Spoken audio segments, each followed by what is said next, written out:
Page 360 et 361 ka tafsir al-Qur'ana de sura 25. Wattakhadhu be jogetake min doni ko hewta Allah ali hatta rewetedo la yakhluquna dinnan taga shay'an ha e hunde wahum kanje tigi taw yakhlaquna ko di tagadi wala yamlikuna di jogana kili yanfsim hore majji darran lorra wala naf'an wala nafa wala yamlikuna di jogaki mautan mayde wala hayatan wala ngurdan wala nushuran wala ummital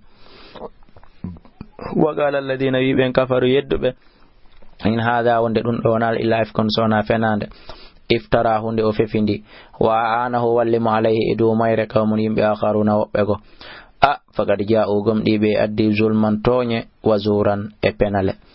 wa galibe asatirul awwalina ko tindi yimbe arambe ni iktatabaha o windini dum ka goddo yandi faya dum tumla alayhi no jange e do makko himo fini dum bukuratan bimbi wasila ne kikide Allahu akbar gulo yebe anzala ko jippini dum alladhi kon Allah jo ya'lamu sirra andu dokko gundo fi samati ka kamuli wal ardi kalihiti innahu Allah kana walati ghafuran ko ya fatodo rahiman ko yurmetedo wa qala be mali hadha ar-rasul kon dun nangi on laado wi ko ne laado yakulu tamo nyama nyamate wa yamshi mo yahfil aswaqi kamarse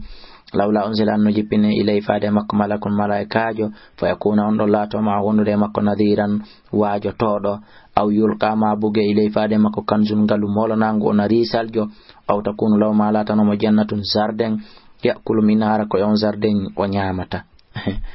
wagala zalimuna tonyo be wi in tattabi'una jokkal illa rajulan sona gorko mashuran bil dado unzur ndari kayfa darabu laka konno be piramma al amsala di misaloji fadallu be majji honno fala satiuna beta ganaka sabilallah tabarakalladhi mujjed Allah de mawni insha si mo fala ya laka wadante khayran min dhalika ko buri dum do mojjude jannatin aljannaji tajrino ila min tata sengole majalan haru candi waji Allah ka wadane kusuran kubeje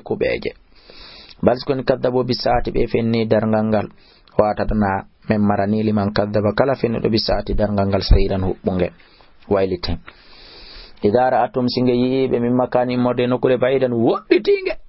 taw haran nokure den wodditi samiul ha be nanana hite be nanana yite ngen kange woni ton taqayyuzan lukugol wa zafiran e haajugol way daawur gosi be buga makam min ha e magge makanan e nokure dayikan bittunde mo qarranina tay ko be jolkabe don kan daaw ayayi be nodda hunalika dum subura hala ko be nodda yalla warbe directement Allah wi ala tadu wata noddal yawman suburan halaku yego wahidan goto wadu nodde suburan halaku yeji kathiran dudude golwi adalika ko dun khairum bur mojjude am jannatul khuldi ka ko al janna luttal allati waydal muttaquna mo hulobe Allah ben foda kant lahum latani ke be jazaan joddi wa masi ngelatani ke be joddi wa masiran e ruttorde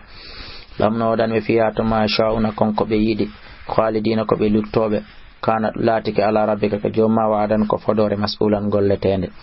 wa yawma yahshurum nyande mo boybe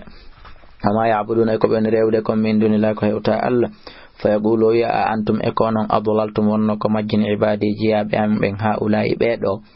am hum dallu sabil ka ko kambe tum majjani hore mabbe lawol ngol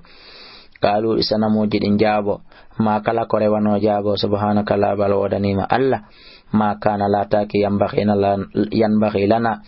no hanani men an nattakhidha men jogito min duni ka kore ma min awliya murde weldibbe walakin skoni mattata madakin mitibe wa abam e babira mabbe hatta naswabe jiti dhikra wajungo wa kanu belati ka manim be buran halkibe fagar kaddabukum gomdibe fenni o bima taquluna ko on woldekom fama tastati'una on taqana ka sarfan yilugol lette den itta wala nasran wana wallindirgol